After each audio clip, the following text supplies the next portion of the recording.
El primer cadáver de cera se movió en la tercera noche. No fue un susto repentino, nada de películas. Fue el viejo coronel Martínez, aquel de la guerra civil, cuyo dedo índice de la mano derecha, antes apuntando rígidamente hacia un horizonte imaginario de victoria, ahora reposaba levemente sobre la pistolera. Un desplazamiento mínimo, casi imperceptible. Casi. Pero yo lo vi. Javier Ruiz, 54 años, vigilante nocturno del decadente Museo de Cera de la Inquisición en Toledo, lo vi. Y aquel centímetro de cera envejecida cambiando de lugar en el silencio absoluto de la madrugada, plantó una semilla de hielo directamente en mi médula. El trabajo era un salvavidas después de que cerrara la fábrica de cerámica, después de que las deudas empezaran a estrangular mi vida en Alcorcón. Lo necesitaba, ese olor a polvo antiguo, moho y cera derretida, ese sueldo que apenas cubría el alquiler y la factura de la luz. Necesitaba ignorar el escalofrío persistente en la nuca. Las primeras noches fueron solo oscuridad y soledad. El museo era una tumba mal iluminada, un laberinto de salas con figuras históricas desvaídas, celebridades olvidadas y escenas de crímenes famosos que parecían aún más macabras bajo la luz débil de las bombillas de bajo consumo. El aire acondicionado, un tractor moribundo, refunfuñaba en el sótano, pero su soplo helado apenas llegaba a las galerías superiores. El silencio era una cosa viva, espesa, pesada. Oí cosas en la cuarta noche. Susurros. No palabras discernibles, sino un murmullo bajo, un frufrú de voces apagadas que venían de la sala de los reyes. Cuando entré, la linterna cortando la oscuridad como una daga, solo encontré a Isabel la Católica, Felipe II y Carlos V, inmóviles en sus poses eternas, ojos de vidrio vacíos reflejando mi propia luz, mi propia cara de pánico. Pensé que era fatiga, estrés, pero la semilla de hielo ya tenía raíces. Fue en la sala de los crímenes donde el verdadero terror empezó a tomar forma. La víctima del crimen de la calle Fuencarral, aquella figura femenina con expresión de eterno shock, congelada en el momento del asesinato. Sus ojos, antes simplemente desorbitados por el miedo, una noche parecieron más profundos. Una angustia genuina, una súplica muda esculpida en la cera. Y no era solo eso. Su postura, antes de retroceso, parecía ahora ligeramente encorvada hacia adelante, como si intentara escapar de algo detrás de ella. Comprobé el libro de registro, las fotos de referencia que el antiguo gerente, don Ernesto, había dejado. No había duda. Alguien o algo estaba alterando las figuras. Mis rondas, antes mecánicas, se convirtieron en un ritual de terror. Cada sala que entraba era una zambullida en la ansiedad. La linterna temblaba en mi mano. Los zapatos resonaban en los pasillos de mármol gastado como martillazos en la tapa de un ataúd. Y los susurros volvían, más frecuentes ahora, siempre viniendo de una sala distinta, siempre cesando cuando yo llegaba. Pero la pieza central de mi pesadilla era la figura en la sala 7. El anónimo. No constaba en ningún catálogo, ninguna lista. Era solo un hombre común, vestido con ropas sencillas de una época indefinida, quizás los años 40 o 50. Estaba cerca del fondo de la sala, parcialmente de espaldas a la puerta, la cabeza ligeramente inclinada, como si observara algo en el suelo. Su rostro, visto de perfil durante mis rondas, era neutro, casi inexpresivo. Inocuo. Hasta que noté el patrón. Cada noche, cuando empezaba mi ronda de las 2 de la madrugada, medía mentalmente la distancia entre los pies del anónimo y la puerta de la sala de control, ubicada en el pasillo opuesto, al otro lado del vestíbulo central. La sala de control era mi refugio, mi cubículo con monitores obsoletos, un termo de café amargo y una puerta metálica que cerraba con llave religiosamente. La primera noche que lo noté, los pies del anónimo estaban exactamente a 5 metros y 30 centímetros del umbral de la puerta de la sala de control. Medición precisa, hecha con los pasos calibrados de quien patrulla el mismo suelo durante semanas. La noche siguiente, 5 metros y 25. Después, 5 y 20. Centímetro a centímetro, noche tras noche, la figura de cera se estaba moviendo hacia mi puerta. No era una ilusión. No era fatiga. Era un movimiento glacial, deliberado, imposible. Cuando confrontaba las imágenes granulosas de las cámaras de seguridad, siempre estáticas, siempre mostrando las figuras en sus posiciones correctas del día anterior, el frío en la espina dorsal se convertía en sudor helado. El sistema no registraba el movimiento, pero mis ojos, mis medidas, sí lo hacían. El anónimo venía. Y su expresión, vislumbrada cuando la linterna lo iluminaba de frente durante la ronda, empezó a cambiar. La neutralidad dio paso a algo sutilmente expectante. Una ligera curva en los labios que no era una sonrisa, sino anticipación. La malicia silenciosa de un depredador acercándose a la madriguera de la presa. El miedo se convirtió en compañía constante, un sabor metálico en la boca. La luz de mi refugio, la sala de control, parecía más débil, más amarillenta, incapaz de ahuyentar las sombras que se alargaban por los pasillos. Los susurros se mezclaban ahora con otros sonidos. Pasos arrastrados, cuando sabía que estaba solo. Un leve rozar de pies en el pasillo justo después de que yo pasara. Un portazo apagado proveniente de alguna sala cerrada. Las figuras no solo cambiaban de posición o expresión, parecían estar observándome con una intensidad palpable. Sentía el peso de los ojos de vidrio siguiéndome cuando el haz de mi linterna los barría. La chica sonriente del anuncio de anís de los años 50 ahora tenía un brillo en los ojos que rayaba en lo frenético. Lola Flores, eternizada en pleno grito, parecía contener un verdadero pánico en su garganta de cera.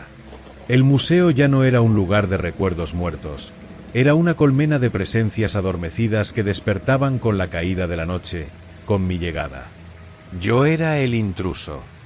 Yo era el espectáculo. Y mientras escuchas esta historia, quizás en tu hogar seguro, con las luces encendidas, haciendo algo rutinario, siente ese escalofrío familiar. Ese instinto primitivo que insinúa que los lugares abandonados, las figuras humanoides inmóviles y la oscuridad absoluta forman una combinación peligrosa. Guarda ese sentimiento. Existe por una razón. Nos protegió de cosas que no entendemos, de cosas que se mueven en la penumbra cuando nadie mira. Si oíste un ruido extraño ahora mismo, un crujido en la madera, un susurro vago, tal vez sea solo tu casa acomodándose. O tal vez sea el eco de mi terror cruzando el abismo, una advertencia. Mira la puerta de tu dormitorio. ¿Está tan lejos como parecía hace unos minutos? Vuelve a la historia. Él todavía está allí. Anoche fue el clímax. El anónimo estaba a apenas 1,5 metros de mi puerta. Su posición era innegable. Ya no estaba parcialmente de espaldas. Estaba casi de frente a la puerta de la sala de control, la cabeza aún inclinada, pero esos ojos de vidrio sin vida, parecían fijos en el pomo. Su expresión era ahora de pura, incuestionable hambre. Una avidez que trascendía la cera y el polvo. Sus dedos, antes relajados a los lados del cuerpo, estaban ligeramente flexionados, como garras preparadas. El aire en el vestíbulo parecía espeso, difícil de respirar, cargado de una intención maligna que emanaba de aquella figura. Mi corazón martilleaba contra mis costillas como un pájaro enjaulado. El café en el termo sabía a cenizas. Los monitores mostraban solo las figuras inmóviles, detenidas en poses inocentes que yo sabía que eran mentiras. El anónimo no aparecía en el ángulo de la cámara del vestíbulo, solo su sombra alargada y distorsionada por el ángulo de la luz de emergencia, una mancha negra que parecía respirar. Los susurros eran ahora un coro constante, un zumbido de voces enfadadas y hambrientas que venían de todas direcciones, resonando dentro de mi cráneo. Ya no eran sonidos externos, eran internos. Era el museo hablándome, a través de ellos. Hice mi ronda final como un condenado caminando al patíbulo. Cada paso en el pasillo resonaba como un trueno. Cada puerta abierta era una entrada al infierno. La linterna, Antes mi arma contra la oscuridad parecía atraer las sombras, hacerlas bailar y retorcerse en las paredes, tomando formas monstruosas que desaparecían cuando la luz pasaba. Evité la sala 7. No podía mirarlo de nuevo. Sabía que estaba allí, más cerca que nunca. Sabía que si miraba, vería algo en sus ojos que me haría gritar hasta quedarme sin voz. Corrí de vuelta a la sala de control, tropezando, sudor corriendo por mi cara, el pánico un grito mudo en mi garganta. Cerré la puerta con todos los cerrojos, apoyé la espalda contra ella, deslizándome hasta el suelo frío. La oscuridad afuera era palpable, viva. Los susurros se intensificaron, convirtiéndose en un rugido bajo de olas rompiendo contra la puerta. Oí pasos afuera. No eran los míos. Eran arrastrados, pesados, calculados. Se detuvieron justo frente a mi puerta. Un silencio más aterrador que cualquier ruido descendió sobre todo. El aire se detuvo. El tiempo se detuvo. Mi corazón se detuvo. Y entonces, un sonido.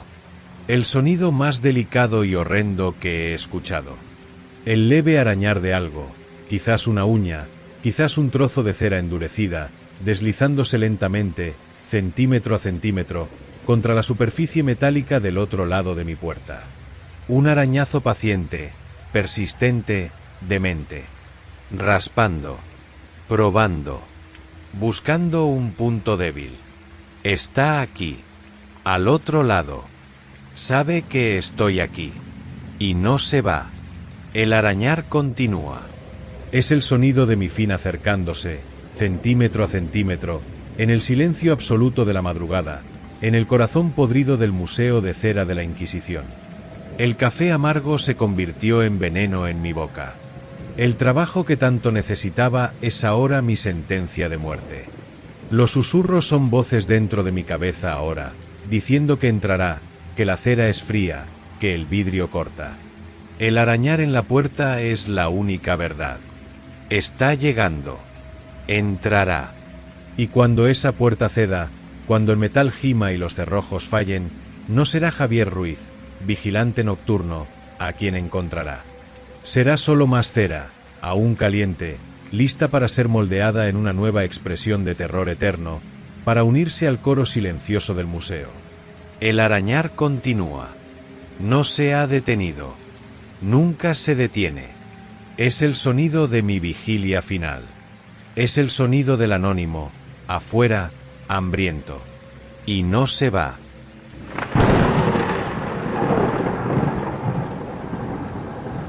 El nombre era Mar sin fin, pero aquella noche, el Atlántico parecía haber encontrado el suyo. Recuerdo como si fuera ayer la primera vez que vi al océano devorar a un hombre.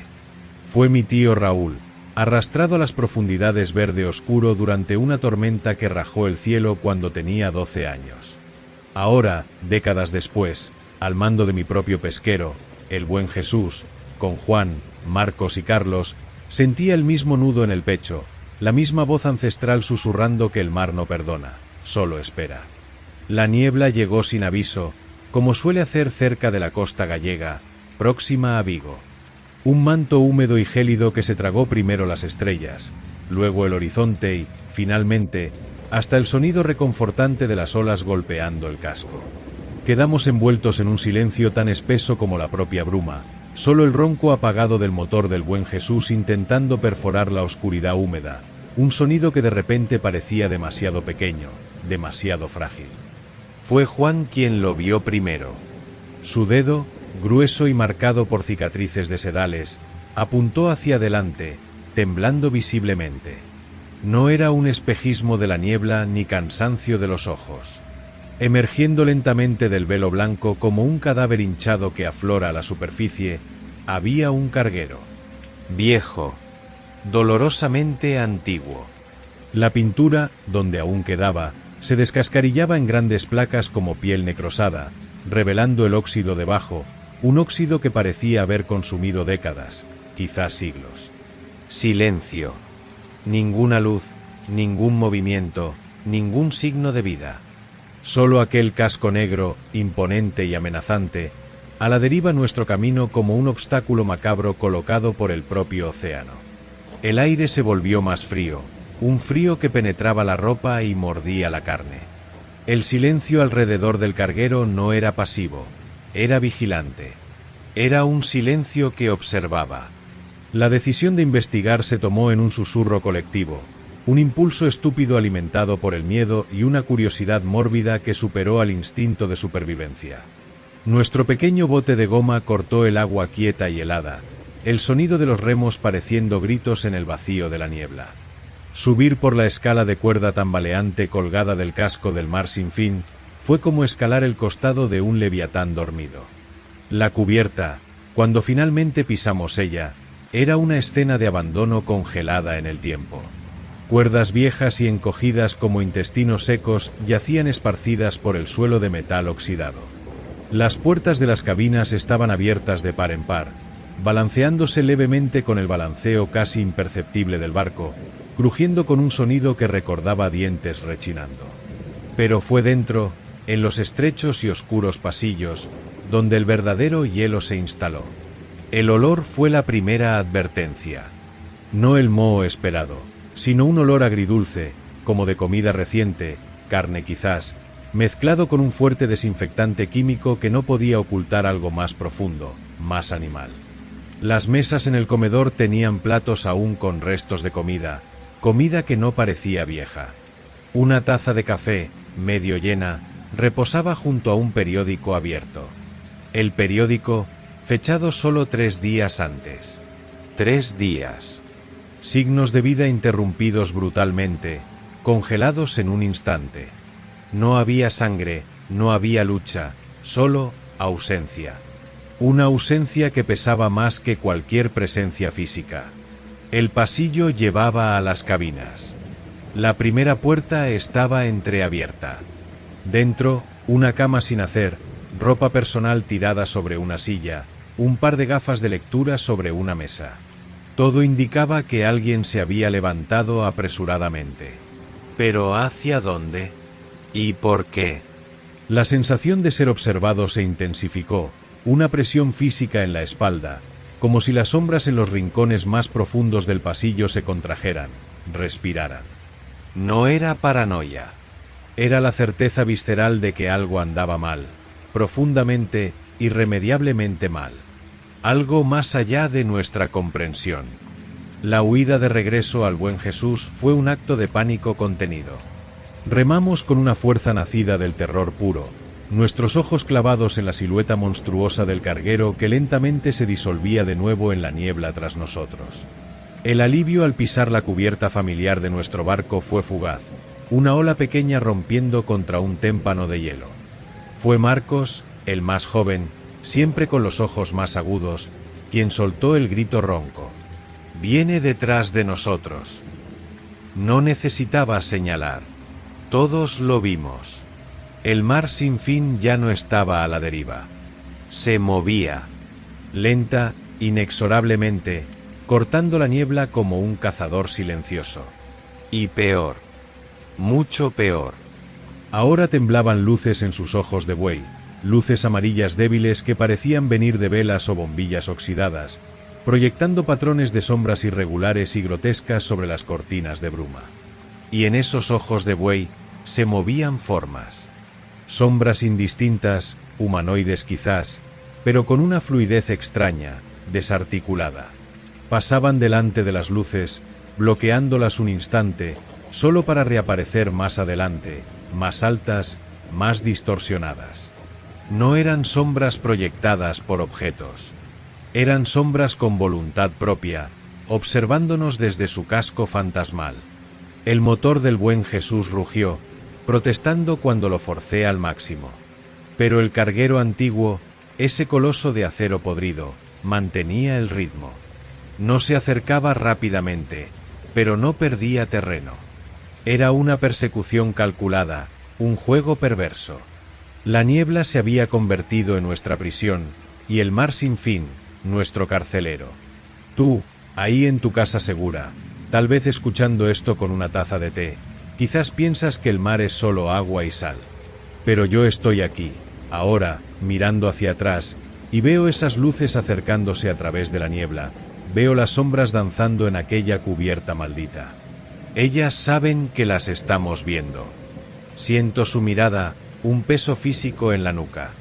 Y te pregunto, ¿qué harías tú si la oscuridad que siempre temiste no estuviera escondida debajo de tu cama, sino ahí fuera, en el vasto desconocido, y estuviera viniendo hacia ti? La noche había engullido por completo el horizonte. El buen Jesús, nuestro refugio de acero y madera, se sentía ridículamente pequeño, un juguete frágil en las garras del océano y de la cosa que nos perseguía. El ronroneo constante de nuestro motor era ahora un lamento de miedo, un sonido que intentaba ahogar el silencio opresivo que emanaba del carguero. Las luces del mar sin fin no parpadeaban como las de un barco normal. Pulsaban. Una luminiscencia enfermiza, amarillenta, que parecía respirar al unísono con las sombras que se retorcían tras los ojos de buey empañados. Era imposible discernir detalles, solo siluetas demasiado altas, que se contorsionaban con movimientos que desafiaban la anatomía humana. Brazos que parecían estirarse demasiado, cabezas que se inclinaban en ángulos imposibles. A veces, una sombra se detenía ante un ojo de buey, quedándose perfectamente inmóvil, y era entonces cuando la sensación de ser observado alcanzaba su punto máximo, un frío que congelaba la médula. Carlos intentó mantener la radio funcionando, girando frenéticamente los diales, pero solo respondió estática, una estática que, si escuchabas con demasiada atención, parecía contener susurros desgarrados, voces lejanas gritando con desespero inaudible. Nada, solo ruido de fondo o algo peor, murmuró. Su rostro bajo la tenue luz del panel parecía una máscara de terror. Marcos se quedó en la cubierta de popa, los ojos desorbitados y fijos en la persecución espectral, un cuchillo de despescar apretado con fuerza en su mano, un amuleto inútil contra lo que venía. Juan, el mayor, el más experimentado, se quedó a mi lado en el puente. Su silencio era más aterrador que cualquier grito. Solo miraba las luces que se acercaban, su rostro marcado por una aceptación sombría, como si reconociera un destino largamente aplazado. Pablo, dijo, su voz ronca, cargando el peso del mar y de los años, ese barco no quiere hundirnos. Quiere compañía. La implicación de esas palabras cayó sobre mí como un cubo de agua helada. Compañía. Como la tripulación que desapareció, dejando atrás platos de comida y tazas de café a medio beber. El mar sin fin no estaba cazando una presa. Estaba reclutando. O reemplazando lo que había perdido. La niebla comenzó a transformarse. No se disipó, sino que se volvió más densa en algunos puntos, formando remolinos fantasmales que danzaban sobre la superficie del agua, como si fueran agitados por corrientes invisibles. Y fue desde dentro de uno de esos vórtices de niebla que emergió un nuevo horror. Primero, fue solo una sensación, un cambio en la presión del aire, un olor repentino y nauseabundo a salmuera podrida y algo metálico, como sangre vieja. Luego, las formas comenzaron a materializarse en el agua, alrededor del casco del carguero. No eran olas, eran aglomeraciones. Manchas oscuras y viscosas que se aglutinaban, subiendo de las profundidades negras. Cosas informes, tentaculares, hechas de sombra húmeda y detritos marinos. Algas se enredaban en sus cuerpos fugaces, trozos de redes rasgadas parecían parte integral de ellas, y conchas incrustadas brillaban como ojos múltiples y ciegos bajo la luz enfermiza del mar sin fin. No nadaban, se deslizaban. Se movían con una fluidez siniestra, un palpitar rítmico que hacía eco de las luces pulsantes del barco. No había duda. Venían hacia nosotros. Eran criaturas de ese barco, extensiones de su oscuridad, enviadas para acorralar al buen Jesús, para impedirnos huir. El primer impacto contra nuestro casco fue un golpe sordo, seguido de un arrastre lento y húmedo, como si algo enorme y viscoso intentara agarrarse, trepar. El terror, hasta entonces una presencia constante, estalló en pánico puro. Marcos gritó, golpeando el agua con su cuchillo, pero la hoja pasó a través de la sombra líquida sin encontrar resistencia. La cosa simplemente se reagrupó, más decidida. Otra forma oscura surgió a estribor, luego otra más a babor. Estábamos siendo rodeados por pesadillas nacidas de la niebla y del casco maldito que nos cazaba.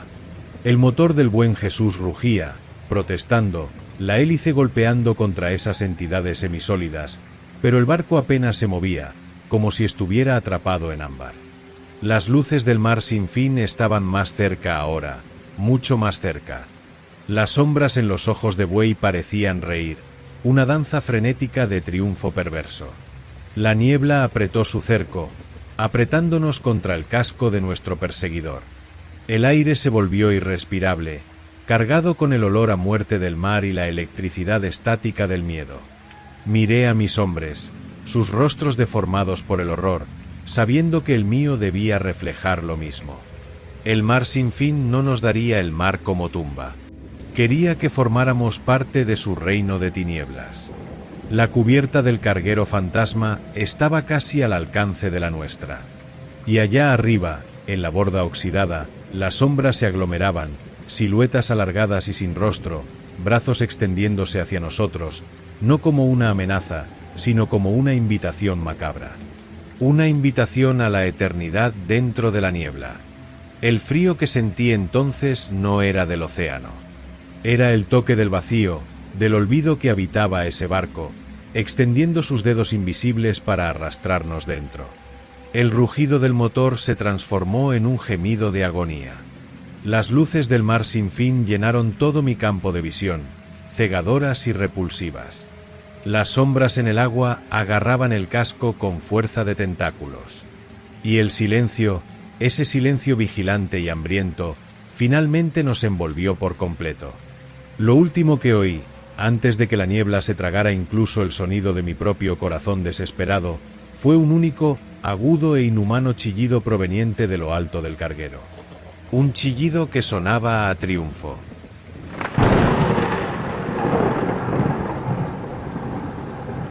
El primer mensaje llegó una noche en la que el viento aullaba como un animal herido alrededor de mi cabaña de vigilancia. Yo, Javier Martínez, llevaba 37 días solo en plena Sierra de Gredos, Ávila. Mi único vínculo con el mundo era la vieja radioafición, una compañía ruidosa y llena de interferencias que aquella noche decidió susurrar algo diferente. No eran los partes meteorológicos de Ávila capital, ni las charlas casuales de otros guardas forestales dispersos por la sierra.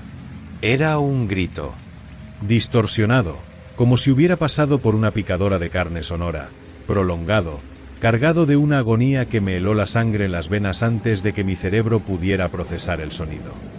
Duró quizás 3 segundos. Luego, silencio. Un silencio vigilante, atento, más pesado que la oscuridad exterior. Lo atribuí a la fatiga.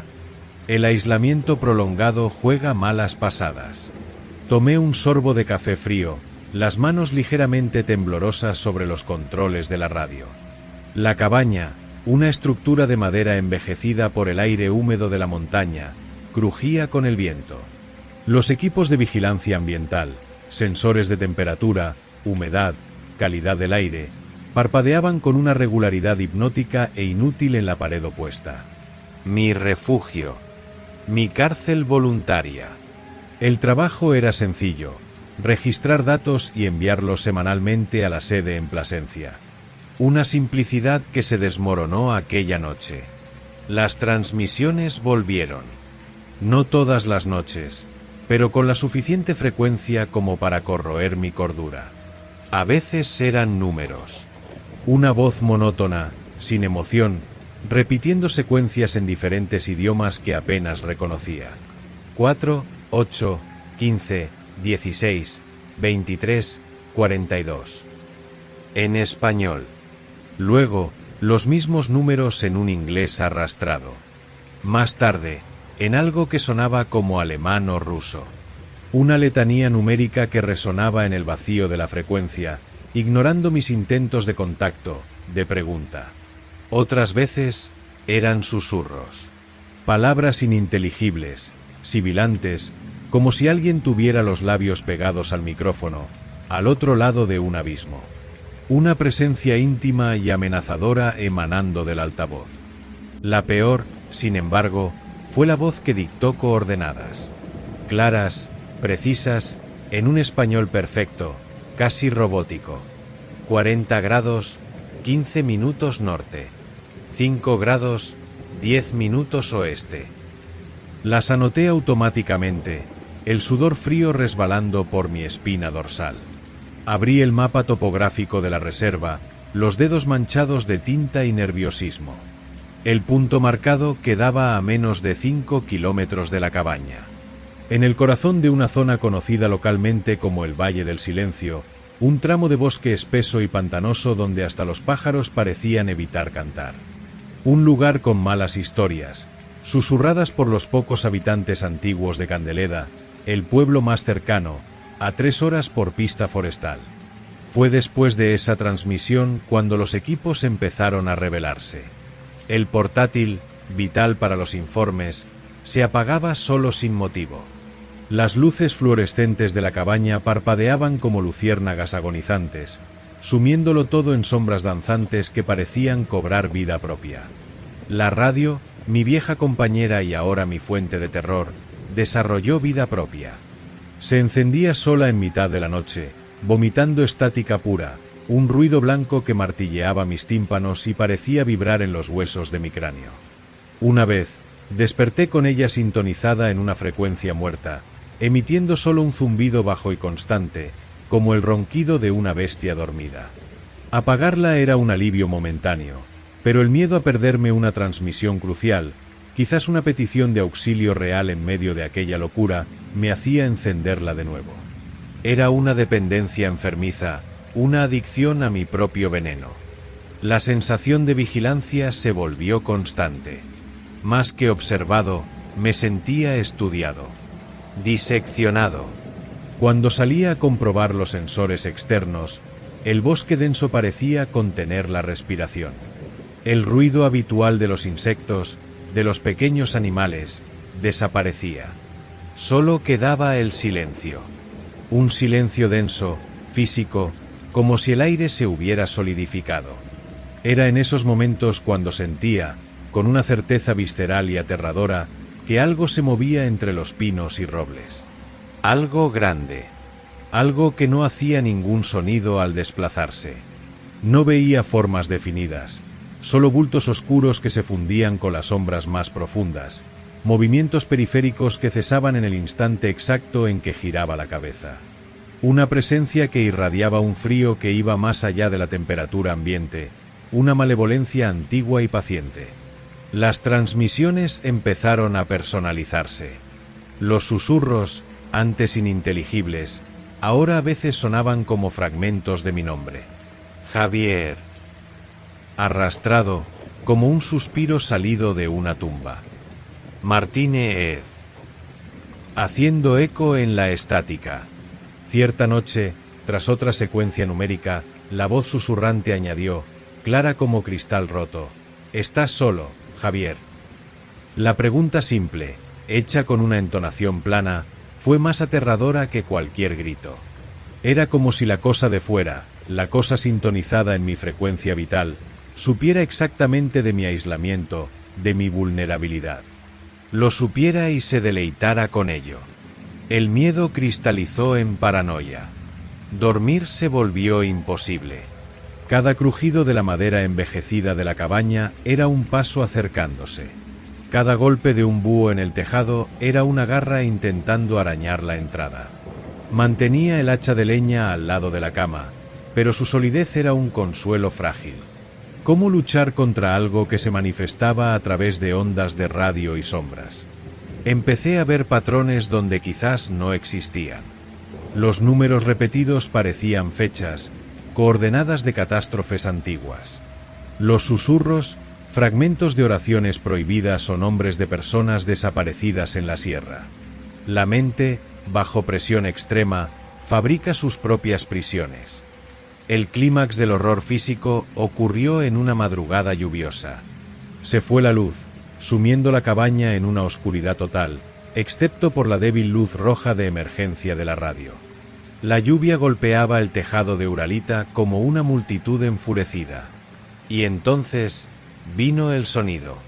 No de la radio. De fuera. Un impacto pesado, profundo, contra la pared oeste de la cabaña. Madera crujiendo bajo presión. Como si un poste telefónico hubiera sido arrancado y arrojado contra la chabola. La sacudida fue tan violenta que hizo caer frascos de reactivos químicos de la estantería, estrellándose en el suelo con un sonido de muerte. Me quedé paralizado, agarrado al hacha, los ojos desorbitados intentando perforar la oscuridad. La respiración contenida en el pecho. Nada. Silencio. Solo la lluvia. Y entonces, un arrastrar lento, pesado, a lo largo del lateral de la cabaña. Como si algo colosal, algo que no debería existir, estuviera rodeando mi frágil fortaleza, estudiando sus paredes, probando su solidez. El olor invadió la cabaña incluso con las ventanas cerradas. Tierra mojada pudriéndose, hojas en descomposición, y algo más, algo metálico y dulce, como sangre vieja. Fue esa noche, sentado en el suelo frío, apoyado en la cama con el hacha en el regazo, la radio muerta por falta de energía, cuando percibí la verdad más aterradora. No eran transmisiones aleatorias lo que captaba. Era comunicación. Alguien o algo intentaba hablar conmigo. Específicamente conmigo. Sintonizado no solo en la frecuencia de mi radio, sino en la frecuencia de mi propio miedo. Sabía que yo oía. Sabía que estaba escuchando. Y se estaba acercando, no a través del bosque, sino a través del propio aire, de las ondas que llevaban su voz distorsionada y sus números malditos. Y aquí, una pausa. Tú que escuchas esto, cómodo en tu casa, con luces y compañía, ¿alguna vez has sentido ese escalofrío en la nuca, esa certeza súbita e irracional de que algo te observa desde las sombras? Multiplícalo por 1000, envuélvelo en un silencio mortal y en el olor de tierra podrida, y quizá empieces a entender el sabor de mi infierno. Los días siguientes fueron una pesadilla en vigilia. Las transmisiones cesaron, sustituidas por un silencio electrónico aún más perturbador. Pero la presencia afuera no disminuyó. Se intensificó. La sentía constantemente, una presión en el aire, una opresión que hacía difícil respirar. Los equipos murieron del todo. Hasta el generador de emergencia se negó a arrancar, sus piezas internas inexplicablemente corroídas, como si hubieran estado sumergidas en ácido durante años. Estaba totalmente aislado, sin comunicación, sin energía, atrapado en la claustrofobia verde de la sierra con algo que caminaba en círculos cada vez más cerrados alrededor de la cabaña. Las marcas empezaron a aparecer. Grandes surcos en la tierra encharcada alrededor de la cabaña, demasiado profundos para ser de un animal conocido. Ramas gruesas de los árboles cercanos partidas como palillos, algunas a 3 metros de altura. Y el olor. Siempre el olor. Descomposición y óxido. Lo impregnaba todo, hasta mi ropa, mi piel. Lavarme con agua fría del aljibe no lo quitaba. Anoche fue el clímax. Desperté con un ruido procedente del tejado. Un peso inmenso acomodándose sobre las frágiles placas de Uralita. Las oí gemir, ceder. Polvo cayó del techo sobre mi cama. Permanecí inmóvil, el corazón latiendo como un tambor de pánico en la garganta. Un largo arañazo metálico rasgó el silencio, como garras enormes arrastrándose sobre el metal. Lentamente, deliberadamente, de un extremo del tejado al otro. Después, silencio. Una espera torturadora. Hasta que el sonido cambió. Ya no arañazos, sino golpes. Golpes firmes, espaciados, en el centro del tejado. Tum, tum, tum. Como si algo enorme estuviera dando golpecitos con la punta de un dedo, probando la resistencia, llamando mi atención hacia arriba. No dormí más. Me senté acurrucado en el rincón más alejado, ojos clavados en el techo que parecía combarse bajo el peso invisible. Los golpes continuaron intermitentemente hasta el amanecer. Cuando la primera luz gris del día asomó, filtrada por la niebla espesa, el peso en el tejado desapareció. Volvió el silencio, pero era el silencio de un campo de batalla después de la masacre, pesado con lo que había pasado y lo que aún estaba por venir. Ahora, estoy aquí. Escribiendo esto en mi cuaderno de bitácora, a la luz de una linterna cuyas pilas están a punto de agotarse. No hay esperanza de rescate. Mi último intento de alcanzar el puesto de guardia más cercano a pie terminó antes siquiera de salir del claro, cuando sentí aquella vigilancia intensa y oí un chasquido seco de rama rota en el bosque espeso, demasiado fuerte para cualquier animal. Volví corriendo a la cabaña, atrancando la puerta tras de mí, sabiendo que era inútil. La radio volvió a funcionar sola hace unos minutos. No hay corriente, pero está encendida, su luz roja parpadeando débilmente. Ningún sonido sale del altavoz. Solo esa luz pulsante, como un latido del corazón, o un faro, o una invitación. Sé que no saldré de aquí con vida, ya sea por locura, por inanición, o por lo que sea que esté ahí afuera, sintonizado en mi frecuencia, esperando pacientemente en el límite del bosque. Ha vencido. Este registro, si alguna vez es encontrado, es mi testimonio. No me busquéis en la sierra. No sigáis ninguna coordenada transmitida por radio en áreas remotas. Y principalmente, nunca subestiméis el silencio del monte. Nunca está realmente vacío. Algo siempre escucha. Algo siempre observa. Algo siempre se acerca. La linterna está parpadeando. Las pilas se agotan. La radio acaba de emitir un clic bajo, como el sonido de un interruptor accionándose dentro del altavoz. La luz roja dejó de parpadear. Se quedó fija, encendida. Y ahora oigo un susurro empezando a formarse en la estática. Es mi voz. Está usando mi voz.